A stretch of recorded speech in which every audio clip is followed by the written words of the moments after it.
It's the IMO pod with 3 young kings, Sukali, DT and Uzi on this. In my opinion, we're the pod of the year. We mix the banter with the edutainment. Sukali, you know, be the girl them sugar. Don't talk DT, designate driver. Tumichi Susa, Uzi takes it too far.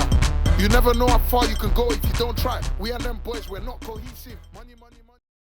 Yo, you already know it's your boys. We're back again at the In My Opinion podcast. Sir. Thank you for joining us. I am your boy, Melinda the Fourth, aka Sukali. DT, aka Don't Talk, Just Listen. Are you alright? You had breakfast today, bro. We told you to stop using that word Uzi. Have I had breakfast? Yeah. Something like that. I had something like Well, yeah. But we are fasting, so we don't know how, we can't relate. I know. Yeah. You're fasting as well? Yeah, we're over fasting. He's been doing that for like last week. Okay. Don't question my thing. Anyway. Like that. You can tell by his eyes that he's thinking You know about to what I ask you. Anyway, today is going to be a really, really great episode, especially so, something yeah. close to my heart. So we've got 100. 2 special guests in the studio today. We've got Jessica. Hi. Nice and simple. Nice and simple. And then we've got Tanisha. Hi, everyone. So you could have added the everyone. Sorry. Hi, everyone. Hey, there Are you go. happy now? I'm very happy. The one that said put phone on silent. I did. My phone is on silent. I don't know how it's ringing out loud. Excuse me. Sorry. That's the watch, isn't it? Sorry. So how's everyone doing? How are you guys doing? Thank you for Not coming bad, on. thanks. You're welcome. I'm loving your J's. Very fresh. Thank you. That's from Shaquan Friends. Oh. Well treated. Okay. Ah, really nice. Those are clean, innit? We also like What your size are trainers. you? 5.5. Size 5.5. Yeah. Oh, you know, No, they look you know my cool. size. I know, Excuse me, your I feet can is big borrow. compared to I mine. know, I'm trying to see if I can borrow it, man. If There's it was the no same size as borrowing, me. There's alright. no borrowing. How are you? You all right? Yeah, I'm good. Thank you for coming on the podcast. You know, a lot of women don't like black men on podcasts. They say they over talk. Who gave these men? You don't know yet. You don't know the jury's out. They say who gave these men microphones, isn't it? That's what they be saying. But we are very thankful to have some women on the podcast, especially on this topic that we're going to touch on. But before we go down there, I'm sure you guys know we start with our dilemmas to try and help the people that have things that they need to sort out and get our They want opinion our on. takes on, yeah. For some reason, people like to hear our opinions on things, you know. And I'm very interested to hear this from a female perspective. Wait, am I allowed to say female? Is that? Because I heard we're not. Identify as a female. Yeah. And yourself, it's all right. Same, Yeah. yeah. No, because Yeah, I heard you're not allowed to say, you're not allowed to call women females anymore because of the women. Yeah. Yeah. Okay, I'm a woman. Oh, so what? There's no more female. No, because- no, them things don't exist. Also, I have a female. Yeah. Huh? So, I think you're allowed to say ladies. So the reason why they don't like females, they say because you can get a female dog, you can get a female cat. You have to, like, it's not specific enough. you know what we're talking about. No, me, I address myself as a spice. That's all. Oh, Spice. Hot Ooh, spice. hot I am a spice. Scotch bonnet. Scotch No, bonnet. not Scotch. Not Scotch bonnet. Oh. No, Jess is hotter than Scotch. What is it? Cayenne pepper. What you cayenne pepper, yeah? A little bit of cayenne seasoning. Okay, so I'm going to read the dilemma, right? But I'm going to do it in a Ugandan accent because that is the staple. Don't be alarmed. So yeah, please, you can laugh if you want. I know you've never heard me speaking in my Ugandan accent, so No. you're going to hear a totally different Feel person. free to laugh. But all right, let me get you lot's take on this, okay? So someone sent this in and said, I have just had a baby with my boyfriend. And unfortunately, he lost his job in the pandemic. Oh, So sad. so sad. So he's been trying his best to make ends meet and provide for our son. So he's trying. Such a great That's man. I know, exactly. Now, unfortunately, he allegedly, they have put allegedly in Alleged. quotation marks, Alleged. allegedly did a robbery, and his mum found the proceeds of that crime and reported him to the police. Hey. Now he has been convicted and he is serving 4 years in prison. Yet he's just had a baby. Now, I know him doing the alleged robbery. I love this person must study law because they keep using the word alleged. Was wrong Alleged. if he is guilty of that crime. But he has been trying his best since he's been laid off to provide for us and our new family. And looking for work was not easy. as he's an ex-offender. He kept getting turned away. So he was just trying to make some money to do what's best for our son. I am struggling to forgive his mum and his family, so I've decided to cut off all access from them seeing the child. If she can betray her own son, I don't think that's somebody my son needs in his life anyway. Whatever happened to family loyalty? It's a heavy one, bro. It's not heavy because I think she's being rude. Oh. Because regardless, it's your son. It's like, for example, I will use my son as an example. Somebody killed my son and say, for example, how does it go? Because she said the boy's mom. So say it was the boy's mom who know that her son killed my son. Of course, I would want for her to tell the police. Do you understand? I understand. Because you remember, people judge us because of that, knowing that we know about the crime, but we refuse to go in and say it because we're going to be judged.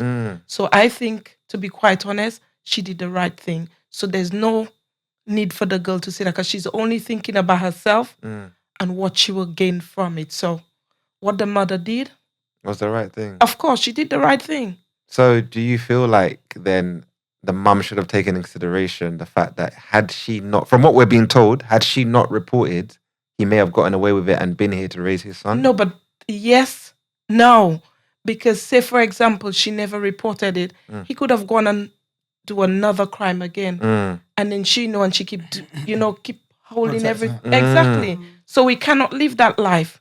We need to go out and do what is right. I know we don't. A lot of us refuse to do it because we know people will come up and tell us things. But I think, say, the lady, by she going in and tell the people about what her son did, she did the right thing and people would have more respect for her for doing the right thing. True that. Because I learn a lot from my son's death. And this is something they used to say to me when they were small. And I learned from it. So the lady did the right thing. The woman just need to take a sit. Just chill. Just chill. I feel What like do you I think? need more information. Okay. Yeah. Like, what kind of robbery? And me also. Yeah, the armed What is robbery, was it? proceeds? No proceeds, Proceeds, like proceeds. money, whatever they Proceeds of made, crime. like Yeah, what he made from The robbery. the alleged. So it's money. So that's Alleged. what proceeds mean. Okay. That's what proceeds mean. I just wanted to clarify. So- I so- thought you just wanted to know what the proceeds were. Because it could be anything. Does it matter though? Yeah. I don't know. So Well, see, I Let's complete- just I assume completely it's something understand. that is substantial enough to help in a long way, like look after, like raise his son. Let's just say it's something like that because we don't know. It wasn't given. Let's just assume it is. I definitely understand the girlfriend's frustration because she's left her in a.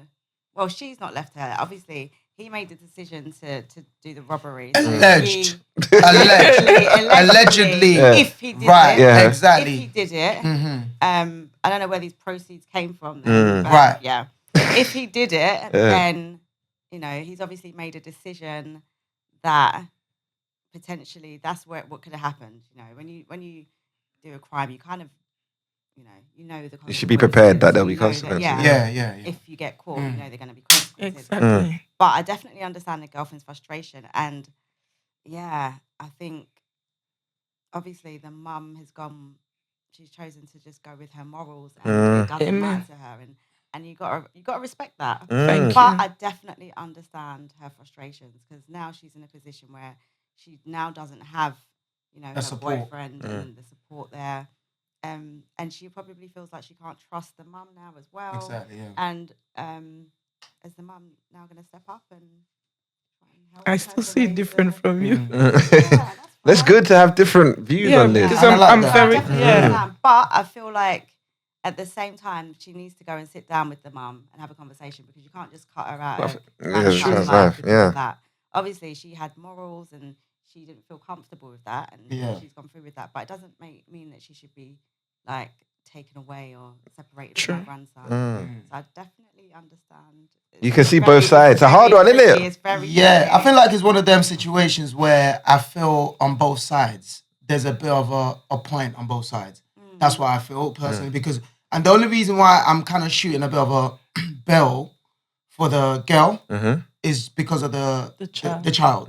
That's the only reason why I'm shooting a bill, because otherwise Yes, I'll be totally agreeing with the mum. Yeah. But it's just only just because of that situation where it's almost like another fatherless child, isn't it? Basically. You know what I mean? And then, and bearing in mind where, to me, the fact that there's a ledge there obviously also means like, for the mum, for example, where there's no concrete evidence that he did this crime, like you're not 100% certain. So my main thing is, why feed him to the wolves? That's just how I feel personally. Yeah. Unless the mum 100% is like guaranteed that, yo, you did that crime, then fine. So I feel like, so I'm only just going by the wording, alleged, right? We can't ignore that. So my main thing is not confirmed that he therefore did it. That's why she's put that there. So that's another reason why I'm kind of like, maybe the mum might have jumped out the window. But obviously there's still that big question mark in terms of where these proceeds, wherever the proceeds was. Wherever she found, where did it come from? Where did it come from? Do you know what I mean? Maybe he wasn't able to provide a proper explanation, maybe wherever it was, and just thought, you know what, you did it. I know,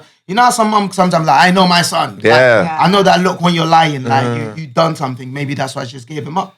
So, but it's a tough one. Like, I can understand, and you can't say to the girlfriend not to feel the way she feels. She feels about it. But then you said that the girlfriend said it was something he was used to doing. It's not the first time he's done it.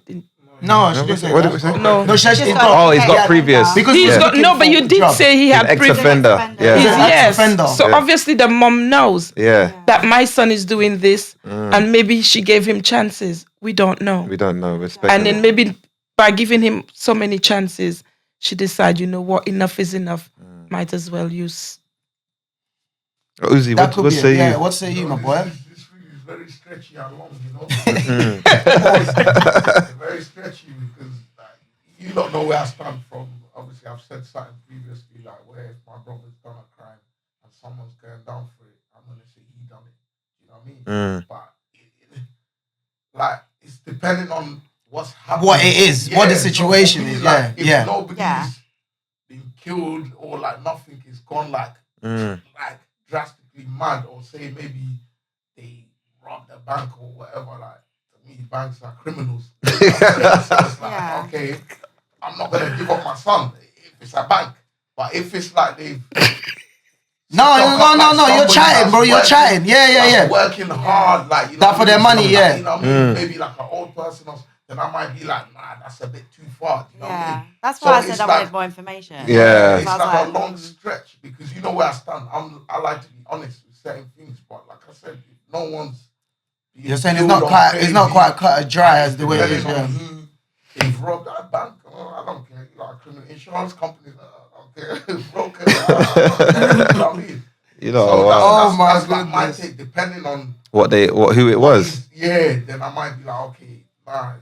But chat to them like, yo, don't run that. Like, and that's just my take. Interesting. What's the use of Carly? For me, I think obviously I've heard of this in family friends. Like one of my family friends back in the day, the dad gave the son to the police when he found a knife in the bedroom, and allegedly those boys were involved in.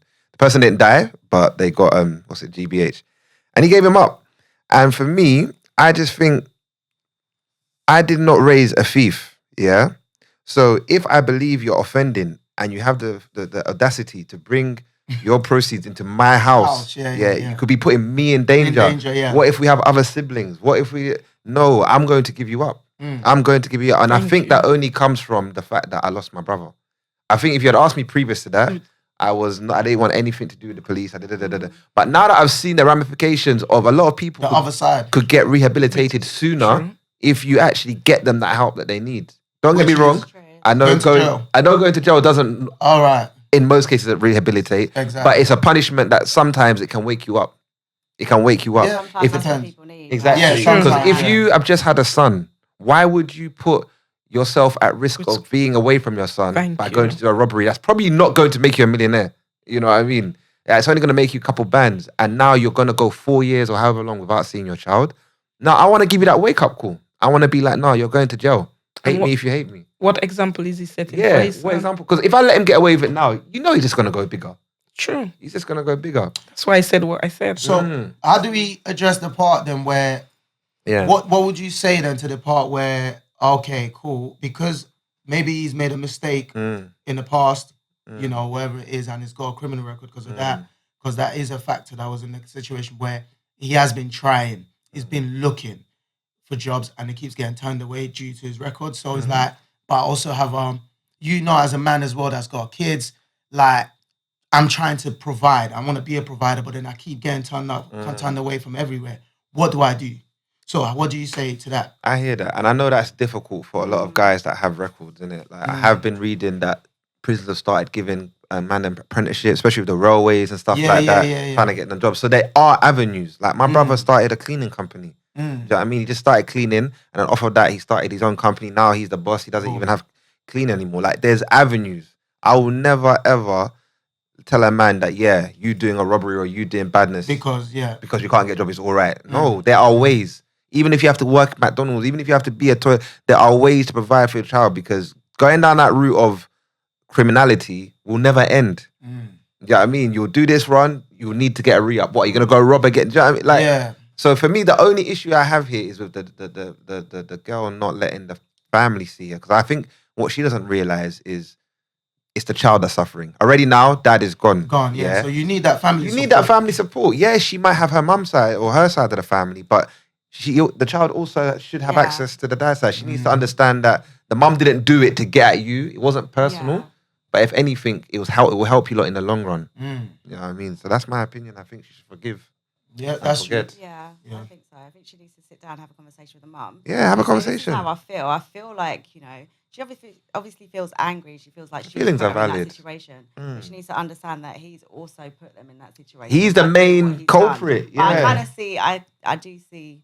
But she's made the mum the villain. Yeah. When he's the villain. But I feel like once the anger and the upset dies down, give her a bit of time. Yeah. But then I think definitely sitting down, like you guys are saying, sit down with the mum, have a conversation. Because sometimes when you hear maybe her reasoning behind why she did that, that might bring a bit of a closure. Like, you might be like, you know what, actually. And as a parent, raising a thief is very difficult pill to swallow, you know. Raising a thief. Because you're the first victim, by the way. They start practicing from you.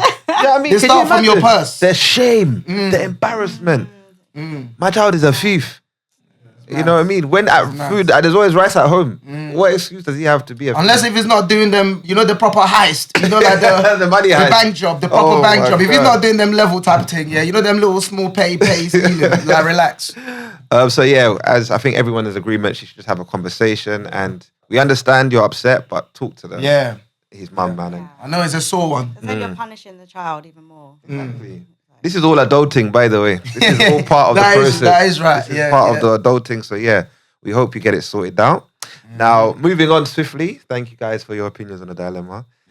Today we're going to talk about knife crime, another form of criminality, and the impacts it has on families and the community. I'm sure you guys are well aware I lost my brother to knife crime, but Jessica and Tanisha have also had their losses due to knife crime. So I thought I'd bring them on to talk about the impacts and also what they're doing in terms of activism to help the community and rid us of this nonsense. This mayhem. So I don't know, Jess, do you want to start off first? Or? Can I say? Okay. I lost my son, Shakwan Sami Plummer, to knife crime on the 30th of January 2015. And since then, it's just been headache, stress, depression, the whole shebang, everything in it. And I'm just trying my best to cope and but to have a relationship with not just my family, with the community, the police, the schools, and to try and make a change. Because we know knife crime is not going anywhere. Knife crime is here to stay. But I think the problem is us working together. Let's not make it about ourselves only, but make it about not only the victims, but I'm not talking about the perpetrator, but I'm talking about we, the victim, trying to make a change, especially when it comes to the young people, changing their mindset, doing things, gaining trust for them, not talking at them, but talking with them or to them, having a relationship with the police. We understand that in life there's good and bad in each and every one of us. regardless where we come from.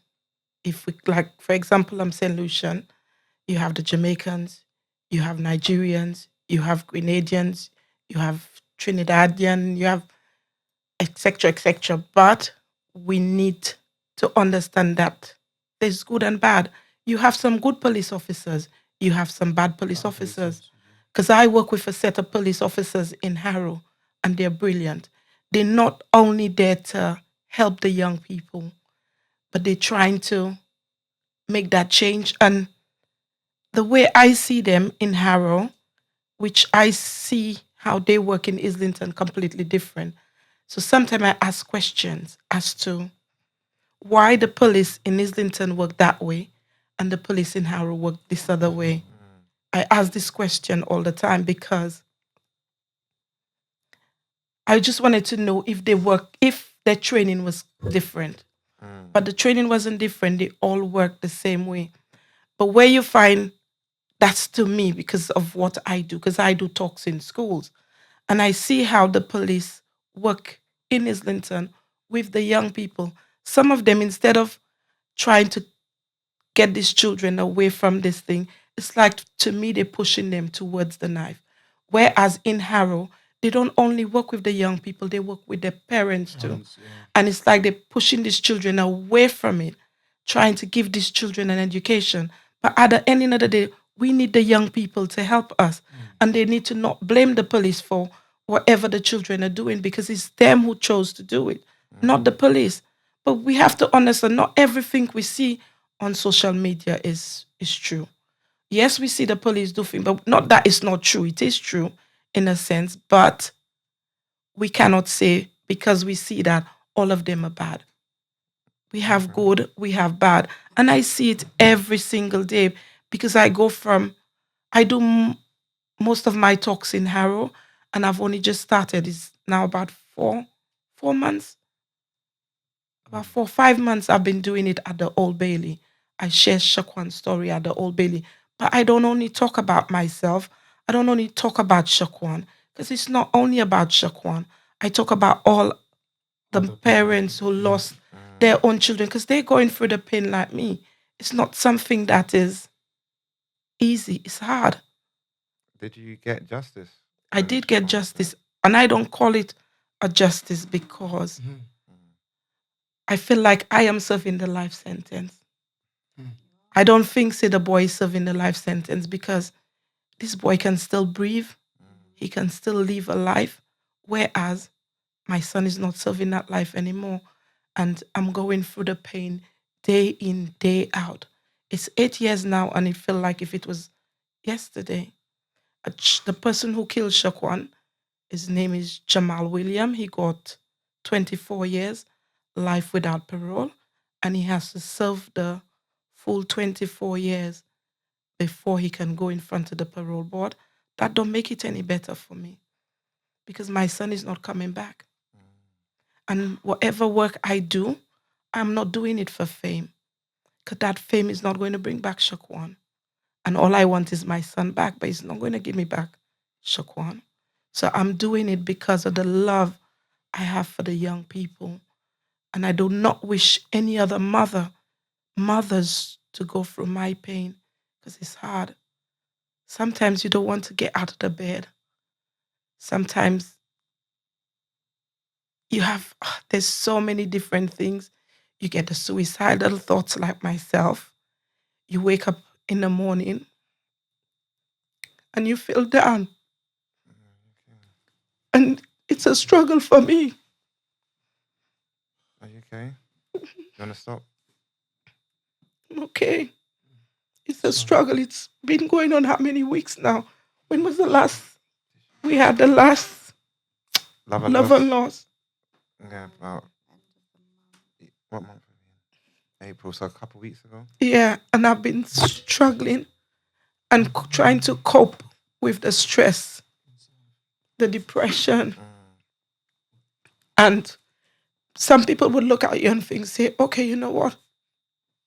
What's wrong with her? But you just feel away. You feel like you're less of a person. Life is not worth living. You feel like, oh my God, if I run, or you feel like running and you can never stop. You understand? Just carry on running, and you just wish everything would be different. Or you wake up in the morning and your son will be coming to you, or it shouldn't be that way, or I don't know. There's so many different things going through your mind. You don't know what to do. As a mother, I'm still living in fear for my own children because I've got a daughter and I've got a son. I've got one granddaughter. And every day I'm thinking about them, their health. Chantel is okay. She graduated from university and she was in her second year in university when Shaquan got stabbed. But she graduated just after Shaquan trial, which was April 2016. Chantel graduated in September with honors in science. But Andre wasn't able to because Andre was about 15, 16, getting ready to do his GCSEs and didn't get to do it. And Andre's life has changed so bad. Andre, after Shaquan's death, Andre got really, really small. And sometimes I feel for him and he gets upset. And I have to understand is what he's going through. Right now, he has some heart problem.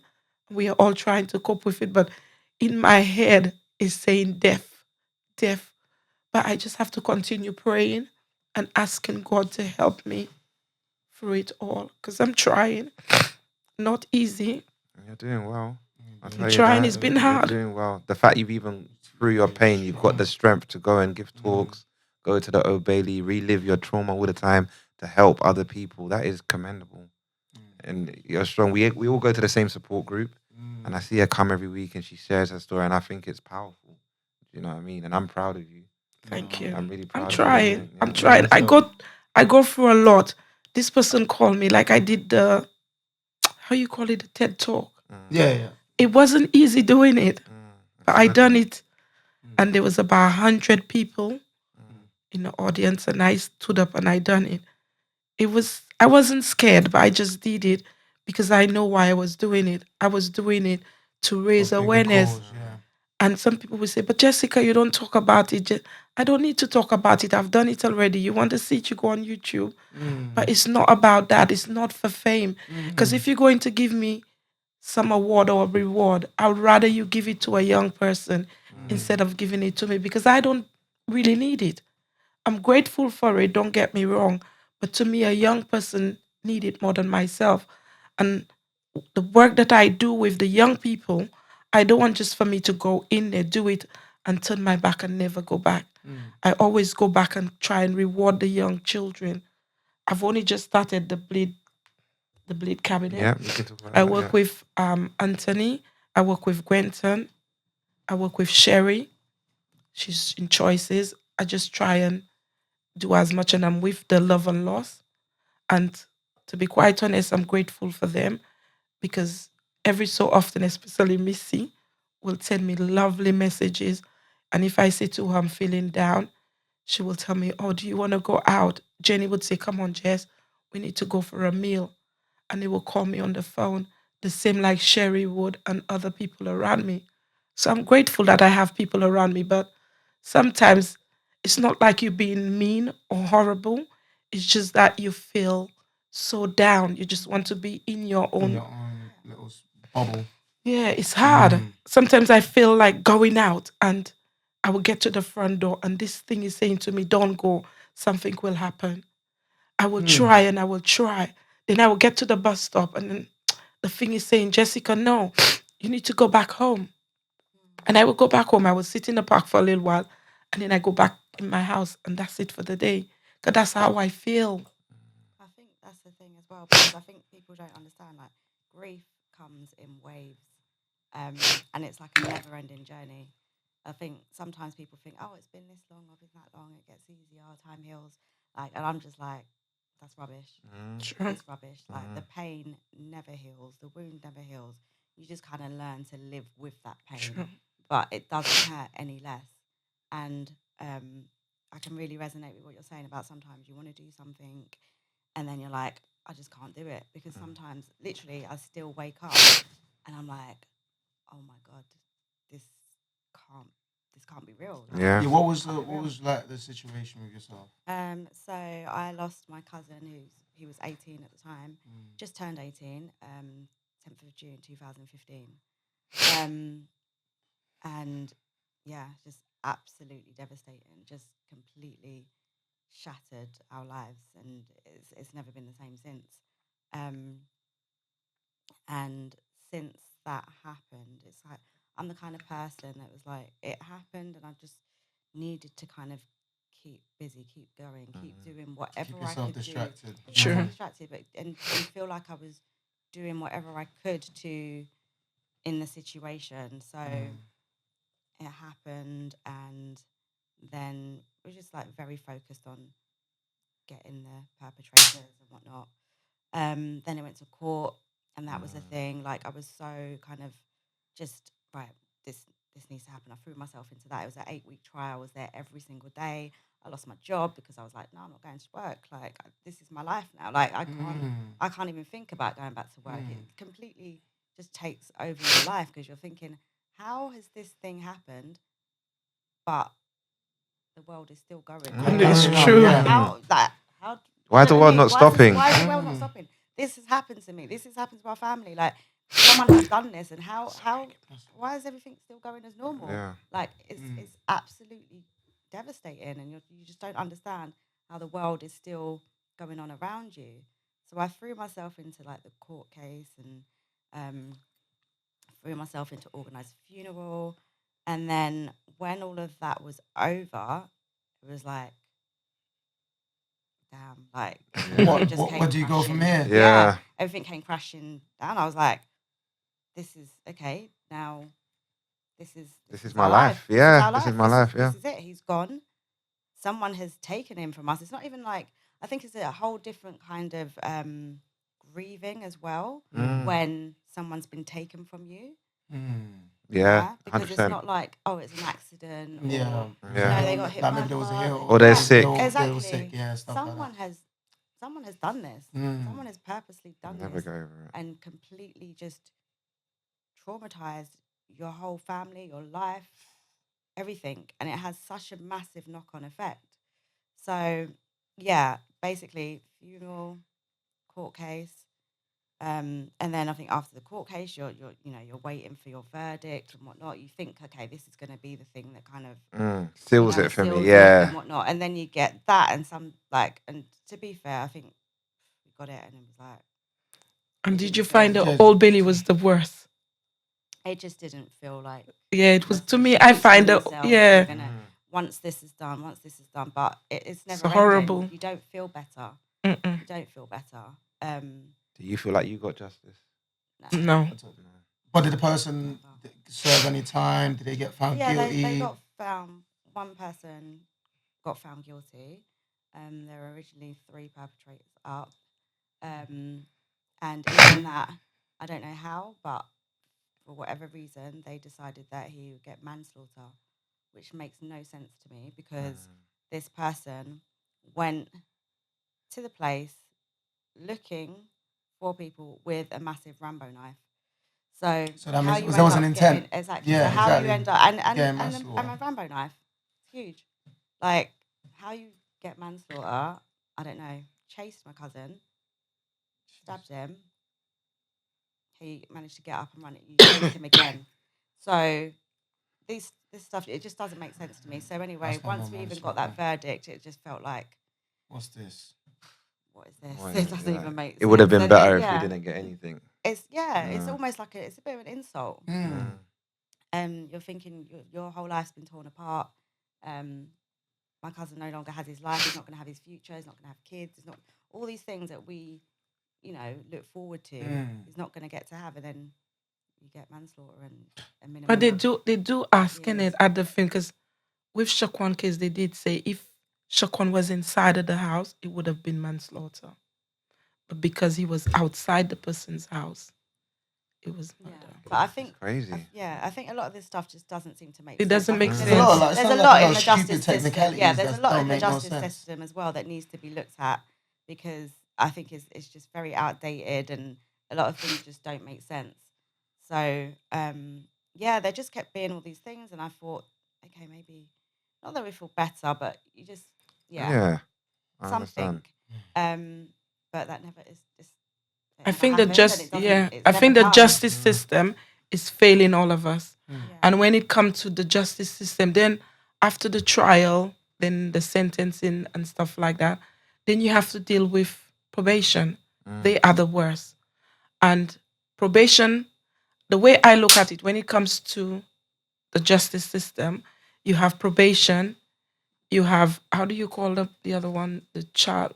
These were the one who contacted me too. Oh my God. Parole? Is it parole? No, there's, how do you call them? What do they do? Social services. Okay. Right. They all come like they're a whole set of police together.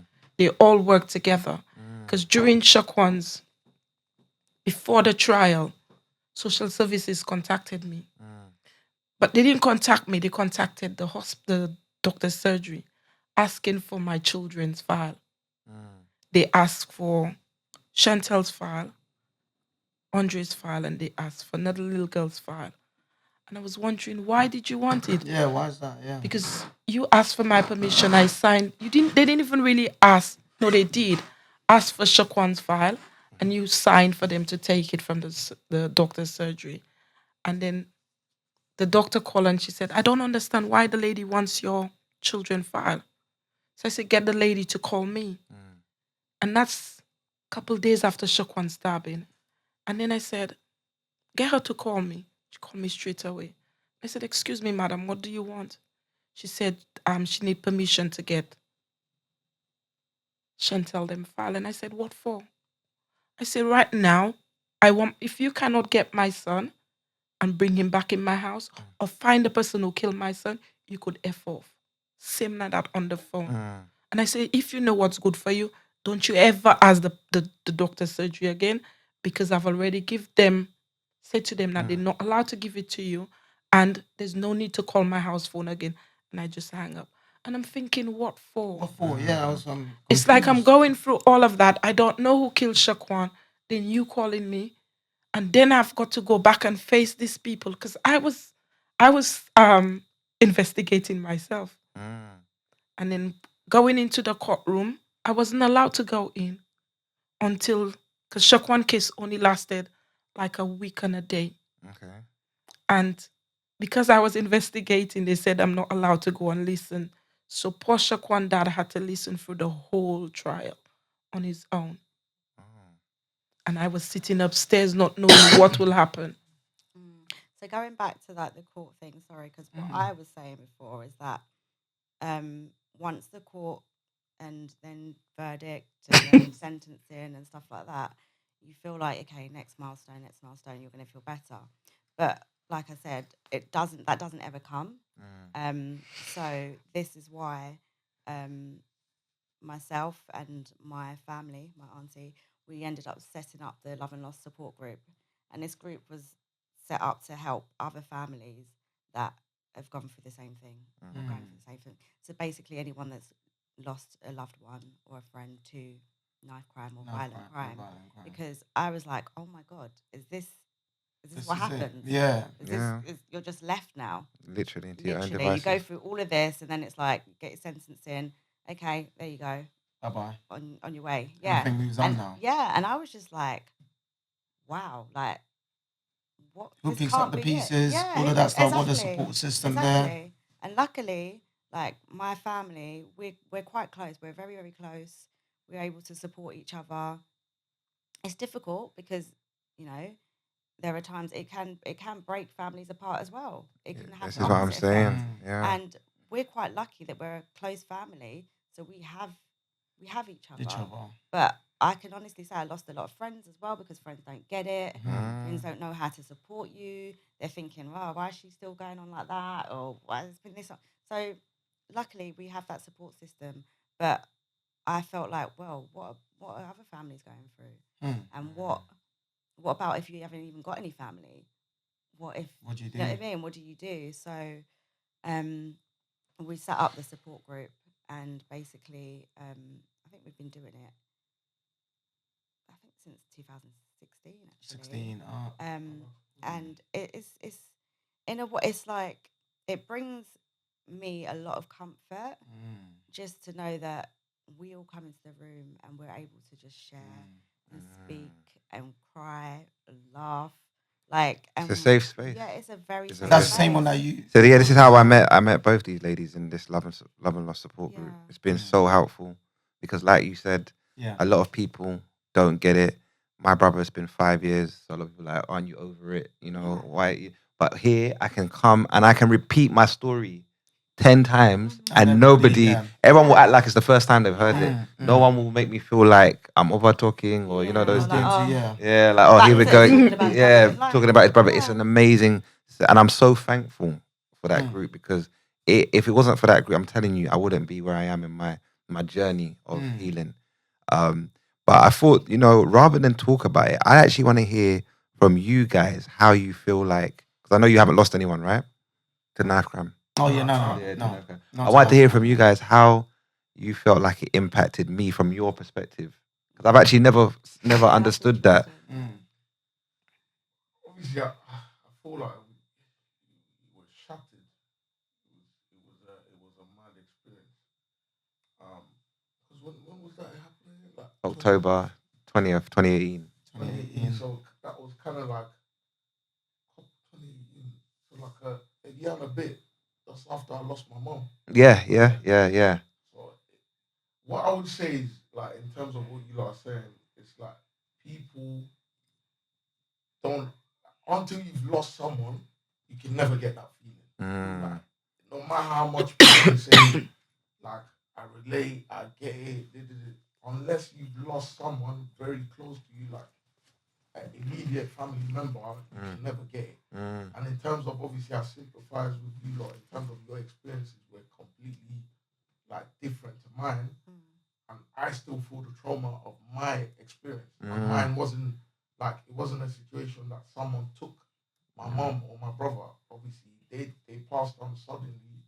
Like, I couldn't tell you what happened to them, but it's not as traumatic as you lost. But I still feel that trauma. You know what I'm saying? I'm still experiencing the effects of that, because sometimes I might feel something. I'm like, oh, like, am I gonna die suddenly? Like the same thing that just happened to my mom, is it gonna happen to me? And like, even down to this whole situation, like, I still pull the mic closer to you. I still even got trauma from, like, remember when we went, like, there was a situation that happened, and then someone that was with us got into, like, they got beaten like bad. Yeah. Do you know what I mean? And for so many years, like, I used to be scared to go out. Because I'm like, oh, this was crazy. Like, it could have gone, like, I would see like a group of crowd, and I just used to get mad anxious, like scared. Is something bad gonna happen? And so hearing you lot speak about it, like, and like having lost someone to that, like, it's crazy. And I know for him, like, it was a sad time, man. It was a sad. But sad time. you saying you lost your mom. I lost my son this January, and I lost my dad this September to cancer in the same year, but it was completely different. Yeah. When I look at my dad, I wasn't seeing my dad. I was seeing Shaquan. Yeah. So I never felt, although it was my dad, I did feel hurt, but the feeling was completely different. Yeah. So I think that's what you was talking about earlier on, isn't it? Like, it's different. Depends on the type of loss. I'm like, losing someone close to you is, like you said, just traumatic in itself. But I think knowing that someone has just done took that them, and taken them, and what your loved one went through, it adds a whole other layer of trauma, and just grieving, because you have to now accept that, hold on a minute, this person will still be here. They'll still be If here. it wasn't- If it wasn't for that person and their actions, they would still be here. So it just adds a whole nother layer. Yeah. And it's the effects are just everlasting. Like with my cousin as well. Like shortly after, and I know my uncle was really going through it as a man, but he felt like he needed to hold everything together for us all. There's a lot of women in our family, and he got ill, and he got cancer, and subsequently he passed away. But I truly believe that because of all that trauma and all that dealing with that grief, Just breaks you down. Yeah, it breaks him down. And I truly believe he would still be here. And we all believe he would still be here if it wasn't for that. Shout out Amaka, Andrea, and Obi. They're steady working, so we balling like Kobe.